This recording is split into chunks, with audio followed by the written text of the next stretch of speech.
Porque es muy difícil, con un gobierno como el que hoy tenemos, que avasalla, con un gobierno que aplasta, que no permite opiniones. Usted habla de un gobierno avasallador, el actual, pero también fue gobierno avasallador el PRI y también fue el PAN. ¿Por qué durante su administración en la Defensoría de Derechos Humanos de Querétaro fueron despedidos, de acuerdo al dato que tenemos, más de una decena de empleados? Cuando fui presidente de la Comisión Estatal de Derechos Humanos y luego de la Defensoría, despedí no una decena, mínimo unas 4 decenas. ¿Saben por qué? Porque eran cuota legislativa, porque los diputados querían tener a sus novias en la Comisión de Derechos Humanos, muchos de ellos. ¿Pero qué le hace creer a usted que este proceso será diferente? A pesar de que ya le dijeron que es parte del circo. Primeramente, soy una persona perseverante. Le comentaba hace un momento que cuando yo contendí en Querétaro, el periodo es de 5 años también, mi padre, mi madre, me decían, Miguel, ¿para qué te metes? O sea, si esto es una burla. Salí a atender un par de gentes, pero lo escuché por el monitor. Lo primero que quiero decirle es que coincido completamente con lo que ha planteado. Estoy de acuerdo. Yo estoy segura que muchos ciudadanos se sienten representados en usted, en lo que ha dicho, y muchos abogados también. Y no me quedaría más que preguntarle, porque por eso está usted aquí. También quiero decirle una cosa, así como usted se siente, también yo me siento como senadora muchas veces. Recibimos la crítica de que no hay oposición. A veces también pienso que no hay ciudadanía. A veces también pienso si mucha gente a la que yo creo representar se merece que yo la represente. A veces también me pregunto si estarán atentos a lo que hacemos. Lo hago con mucha pasión y con un gran compromiso. Todos los días me cuelgo esto que dice el nombre de mis hijos para inspirarme a luchar. Porque es muy difícil, con un gobierno como el que hoy tenemos, que avasalla, con un gobierno que aplasta, que no permite opiniones. Y sí, efectivamente, usted tiene razón. Estamos en un retroceso y los derechos humanos son progresivos.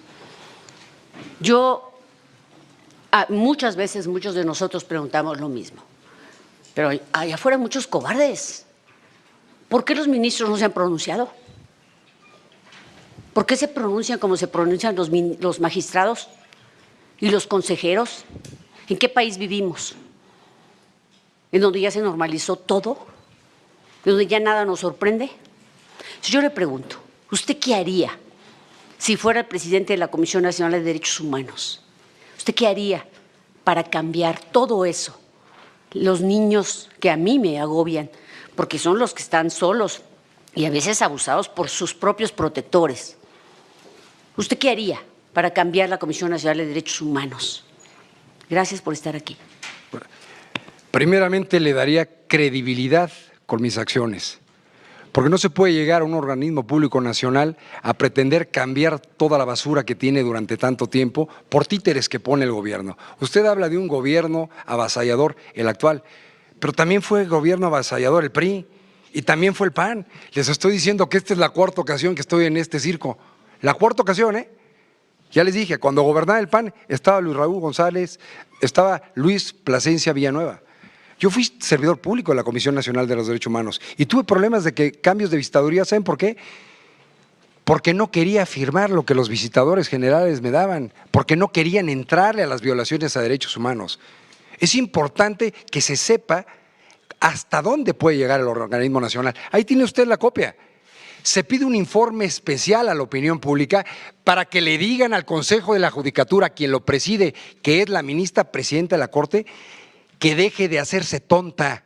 Hoy están violando derechos humanos de millones de mexicanos, pero también estoy presentando lo propio al escuchar que se aprobó en esta soberanía la reforma al artículo 105 y 107 de la Constitución Federal. Y estoy pidiendo lo mismo en contra de ustedes, Senado de la República, porque el Organismo Nacional de los Derechos Humanos debe tener una función preponderante que inclusive la titular del Poder Ejecutivo Federal opte por una opinión jurídica al Organismo Nacional de Derechos Humanos y no al Senado respecto al cumplimiento de una suspensión. La crisis del Estado de Derecho en el que estamos viviendo va a traer mucha desgracia para el país, pero la va a traer por la soberbia de nuestros legisladores, por la soberbia de nuestros jueces, magistrados y ministros. ¿Qué le he de decir, senadora? Mucha corrupción, ¿eh? En los niños que defiendo en la guardería ABC, nada más les hablo rápidamente. Un ejemplo, las compensaciones, que no soy nadie para decir aquí. El mismo Poder Judicial a un niño muerto en la guardería le pone $1, a otro le pone 5, a otro le pone 10, a otro 15 y a otro 20, y son víctimas de un mismo hecho. Eso pasa aquí en nuestro país. Hoy el Poder Judicial Federal determina en el primer circuito que los niños fallecidos en la guardería ABC no pueden ser sujetos de reparación por daño a su integridad física porque están muertos. Pues claro, se murieron después de las lesiones físicas. Eso hace nuestro corrupto Poder Judicial. Pero hoy nuestro Poder Legislativo también nos está dando una clase de retroceso en materia de derechos humanos con las reformas aprobadas. Porque les puedo asegurar, y no se trata de una clase en derecho, ni son mis alumnos, que la gran mayoría de los 128 senadores desconocen la reforma constitucional del 10 de junio de 2011. La mayor parte de quienes integran este Senado de la República, que hoy se quejan como oposición, como usted de oposición, licenciada, amargamente de este gobierno o de otros, fue el 8 de agosto del 2012, reformaron el párrafo segundo del artículo 35 de la Constitución. Fíjense qué grave. El artículo 35 de la Constitución, desde la Constitución de 1857, en las 3 primeras fracciones, enumera los derechos político-electorales: votar, poder ser votado y asociarse políticamente. Pero ¿saben lo que hizo esta soberanía junto con la Cámara de Diputados en el 2012? Hicieron ciudadanos a los partidos políticos. Quienes no tenemos afinidad con ningún partido político estamos fuera de la representación, porque esa fracción segunda dotó de humanidad a los partidos políticos. Corresponde a los partidos políticos dar el dedazo para ser candidatos. Las candidaturas independientes no existen como tal, existen en la letra muerta de la ley. O sea, ¿qué quiero decir? Que eso estoy hablando del 2012, la reforma fue en 2011. ¿Cómo a una persona moral de derecho público la hacen humano? Lo meten en el capítulo de ciudadanía. Y hoy se quejan. Hoy somos millones de mexicanos los que nos estamos quejando de lo que está pasando. Pero démosle interés. Hoy les repito que la Comisión Nacional de los Derechos Humanos está olvidada. Ni siquiera es tomada en consideración.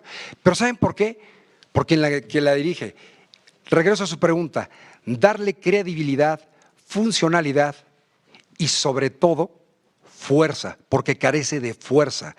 Y no me refiero a las recomendaciones, porque es un mecanismo no judicial de protección de derechos humanos. Para eso está el Poder Judicial de la Federación. Pero que ahorita que va a comparecer esta señora Piedra, le entreguen copia de lo que les acabo de dar, ahí tengo la copia para ella, y diga qué va a hacer con eso. ¿Por qué no emitió un informe especial respecto a la violación a derechos humanos de los empleados del Poder Judicial Federal que tienen sin justicia federal a las mexicanas y a los mexicanos? No se sabe en el párrafo segundo del artículo 17 de la Constitución. Justicia pronta, expedita, ¿cuál? Si no hay justicia.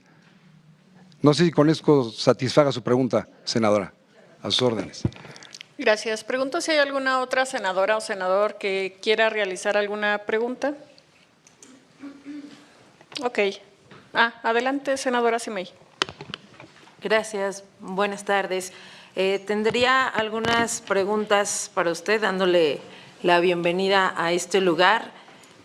Una es, considerando su experiencia en el Ministerio Público y que la principal queja de la población generalmente es la impunidad, ¿qué política o acciones con perspectiva de derechos humanos recomendaría para las fiscalías a nivel nacional? Y también, ¿por qué durante su administración en la Defensoría de Derechos Humanos de Querétaro fueron despedidos, de acuerdo al dato que tenemos, más de una decena de empleados? Y escuché con atención su intervención, utilizó la frase que es un corrupto poder judicial.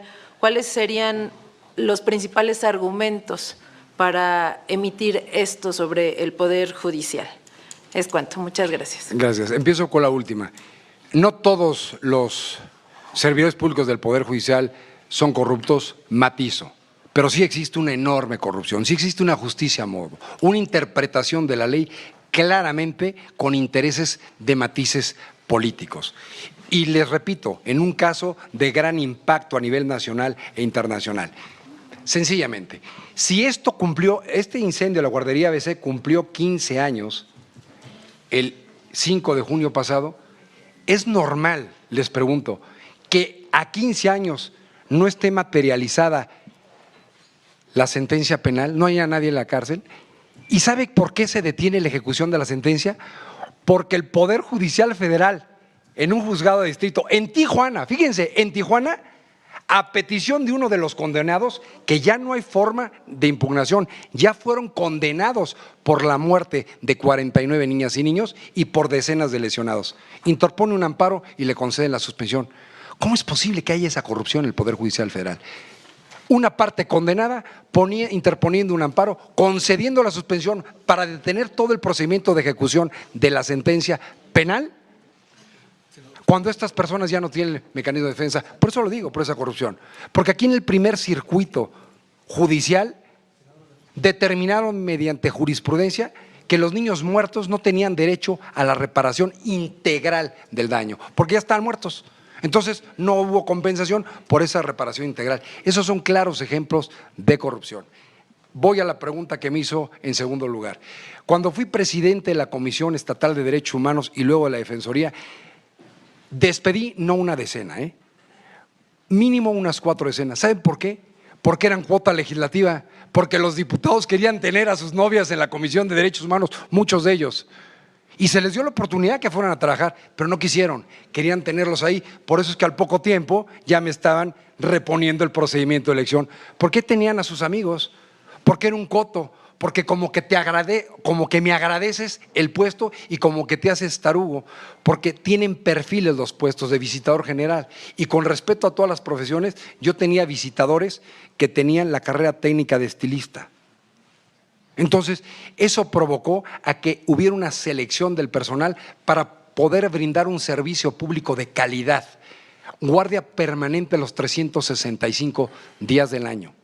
Ahora, con respecto a la pregunta del Ministerio Público, me gustaría que me la matizara para no contestar cualquier tontería. ¿Me la puede repetir? Claro.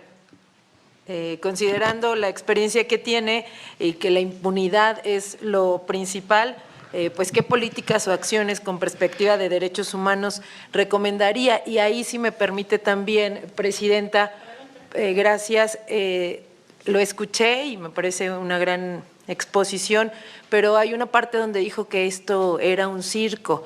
Sí. La pregunta sería, ¿qué personaje usted sería entonces de este circo? Un espectador. Porque los espectadores generalmente pues son eso, pero con todo el respeto que me merece esta presidenta y presidente que han estado aquí, que además conozco sus perfiles, lo han hecho de manera transparente. No podemos responder por las anteriores legislaturas, pero yo que he sido parte de esto, estamos con todas las fracciones, con todas las compañeras y compañeros haciendo nuestro esfuerzo y atendiéndoles como es la convocatoria. Entonces, bueno, eso sería… Bueno, voy a responder para no quitarle más tiempo. La primera pregunta es muy sencilla. Que el Poder Ejecutivo Federal y el Poder Ejecutivo de los estados saquen las manos del procedimiento de elección de las fiscalías. ¿Por qué? Porque son instituciones represoras. No importa qué partido gobierne, hay una impunidad enorme en el país y un rezago en la Procuración de Justicia porque ponen verdaderamente personas sin capacidad. Mire, en Querétaro, hace menos de 3 meses, el gobernador del estado tiene la facultad constitucional de elegir una terna para nombrar al fiscal. Fiscal que, por cierto, el que estaba, pues le dieron las gracias, se fue, y antes de que cambiara la legislatura, porque ahora tiene mayoría el partido de Morena en Querétaro, yo no soy partidista, me tiene sin cuidado, porque ustedes se manejan mucho por partido. La ciudadanía no es así, la mayor parte de la ciudadanía no somos así. Antes de que terminara y entrara la nueva legislatura, se apuró el gobernador del estado para nombrar una terna de candidatos a la fiscalía. ¿Y saben a quién escogieron? Al que en su vida había sido Ministerio Público. O sea, ¿cómo se piensa que se va a manejar al Ministerio Público en una entidad federativa o al Ministerio Público de la Federación cuando nunca se ha sido Ministerio Público? Entonces, para garantizar ese derecho humano de acceso a la justicia establecido en el artículo 17, párrafo segundo de la Constitución, o el derecho humano a esta procuración de justicia en el artículo 21 de la Constitución, y también un derecho a la seguridad, aunque estamos hablando de procuración de justicia, lo más alejado que esté el proceso de elección del fiscal y de remoción del Ejecutivo, se va a garantizar mejor los derechos humanos de la ciudadanía. Con respecto a lo que yo le denomino circo, senadora, también quiero matizarlo, porque yo les dije en un principio, no quiero que esto sea un circo y una farsa como la que me he presentado anteriormente, porque indudablemente, como sus señorías, ha habido senadores y senadoras de muy alta representación partidista en las otras comisiones.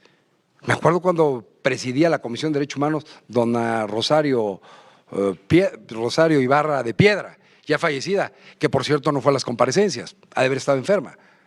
O me acuerdo de la senadora Angélica de la Peña, que estuve en una de mis comparecencias, y como secretaria la hoy gobernadora Laida Sansores, que fíjese lo que es la vida. Llevo una amistad fuerte con la senadora. En el plenito me hizo la misma pregunta que usted del despido de los servidores públicos de la Defensoría, porque en aquel entonces yo era presidente de la Comisión de Derechos Humanos de Querétaro, hoy Defensoría de los Derechos Humanos. Y le contesté similar a lo que le dije a usted. Si ustedes me eligen como presidente de la Comisión Nacional de los Derechos Humanos, tengan la plena seguridad que haré una limpia, pero prácticamente del 50% de la gente no comprometida. No para meter amigas y amigos, simplemente para disminuir el alto costo de la institución, pero optimizarlo. Entonces, no lo tome personal, senadora, pero cuando la primera vez que me presenté en esta soberanía fue hace 4 elecciones, fue en el año 2009 que gobernaba el Partido Acción Nacional, uno viene con todos sus deseos, ¿no? Y te das cuenta que ya está la persona elegida y luego te presentas a los 5 años y te vuelves a presentar y te vuelves a presentar y te das cuenta que es lo mismo. Mire, le voy a platicar la primera que me presenté en Querétaro de 4. Fue un proceso como este, nada más que fue por etapas.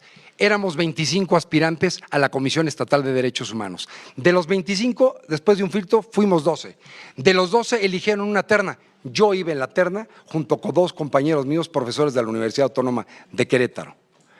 Entramos a la legislatura que por primera vez elegía a un presidente de la Comisión Estatal de Derechos Humanos. Van dando el nombre del titular. De la terna no eligieron ni a los 2 profesores ni a mí, eligieron al moderador de los eventos. Así pasó en Querétaro, ¿eh?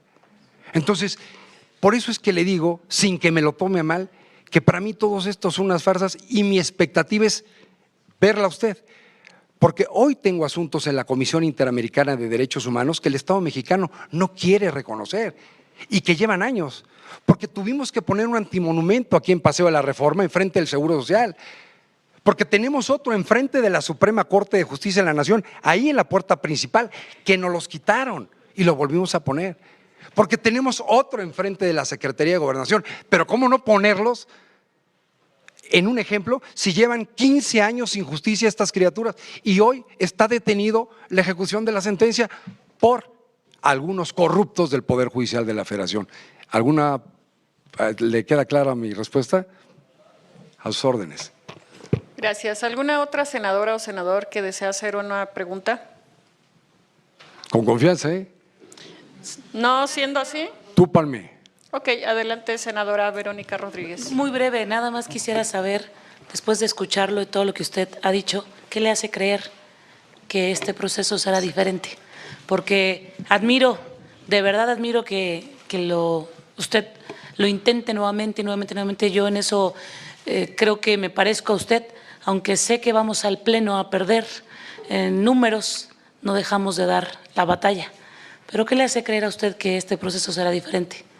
A pesar de que ya le dijeron que es parte del circo. Primeramente, soy una persona perseverante. Le comentaba hace un momento que cuando yo contendí en Querétaro, el periodo es de 5 años también, mi padre, mi madre, me decían, Miguel, ¿para qué te metes? O sea, si esto es una burla. La segunda, la tercera. A la cuarta, fíjese lo que son las cosas. Yo dejé de ser funcionario de la Procuraduría General de la República, era delegado en Aguascalientes. Fui 3 años delegado en su tierra, senadora. Y venía porque en el periódico me decían de policeman a ombudsman. en las peores condiciones, pero ¿sabe qué, senadora? La perseverancia hizo que llegara. Y no llegué porque tuviera cercanía con el entonces gobernador priista o el que lo sucedió panista, no, sino porque las rencillas entre los partidos políticos que no alcanzaban la mayoría calificada para poder elegir a un presidente, entré a la terna y dije, uno tenía como bueno el PAN y otro tenía como buena el PRI. Entonces yo no sé en qué consistió, que dijeron, bueno, pues si ni es este ni es este, pues agarren a ese, y ese fui yo. Claro, a los 6 meses ya me querían correr, pero aguanté 3 legislaturas. No, sé perfectamente bien que este no puede ser este caso, desafortunadamente para las y los mexicanos. Pero mi exhorto respetuoso, senadores, es piensen en el país. La Comisión Nacional de los Derechos Humanos hoy está desdibujada, no tiene poder. Yo me di cuenta por los medios de comunicación, el pedirle una consulta en materia de derechos humanos al Senado no está mal, pero teniendo un organismo nacional de derechos humanos, lo que hizo ayer esta soberanía al aprobar las reformas al 105 y 107 de la Constitución, ojo, ya presenté la queja. Si esta soberanía, como Congreso General, en términos del artículo 50 de la Constitución, Congreso General, yo hubiese, y el 135, yo hubiese aprobado la reforma al 105 y 107, o sea, yo hubiera pasado las 2/3 partes del Senado, 2/3 partes de la Cámara de Diputados y la mayoría de las legislaturas, entonces sería absurda la queja, no, se tendría que rechazar. Pero hoy está en un trámite administrativo y hoy la Comisión Nacional de los Derechos Humanos, si se pronuncia, no haría una intromisión en el trabajo del Senado ni del Poder Legislativo Federal. ¿Por qué? Porque está en un trámite administrativo, pero no hay que tenerle miedo, porque recuerden que es un mecanismo con fuerza no vinculatoria. No son coercitivas sus recomendaciones, no son coercitivos sus informes especiales. Pero ¿cuál es la gran fuerza de un organismo público? Y lo que les dolió mucho en mi estado, la publicidad.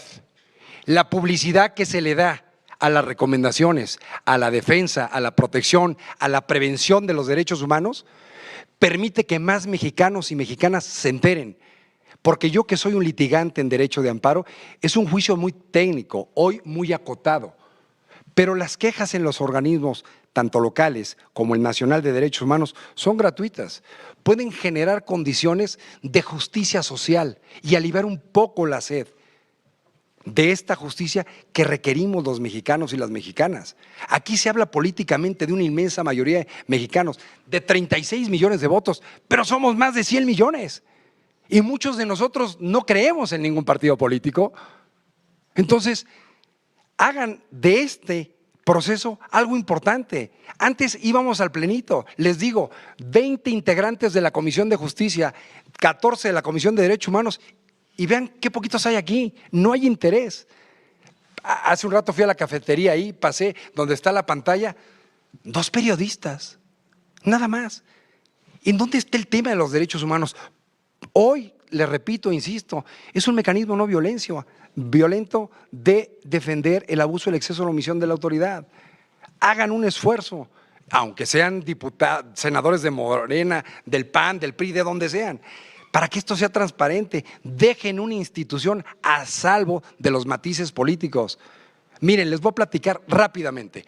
En el proceso de elección pasado, yo me acerqué al coordinador de los senadores del Partido Acción Nacional, que es de Querétaro y hoy es mi gobernador, Mauricio Curi González, miembro de la Comisión de Derechos Humanos.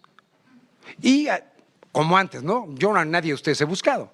Y yo le dije al coordinador parlamentario de los senadores del PAN… Licenciado, además nada más si le vamos a pedir un favor. Sí. Aquí hemos respetado el tiempo de todos los partidos. Ya me calla, ¿verdad? No, le estoy Ok. diciendo que tiene un tiempo y un formato. Sí. Entonces le vamos a pedir que ya concluya su Ok, intervención. concluyo mi participación. No se moleste, senador Corral. No me molesto, simplemente quiero hacer prevalecer que se le ha transmitido el tiempo y es muy importante mantener esa regla para todos. Ok, mantenemos la regla.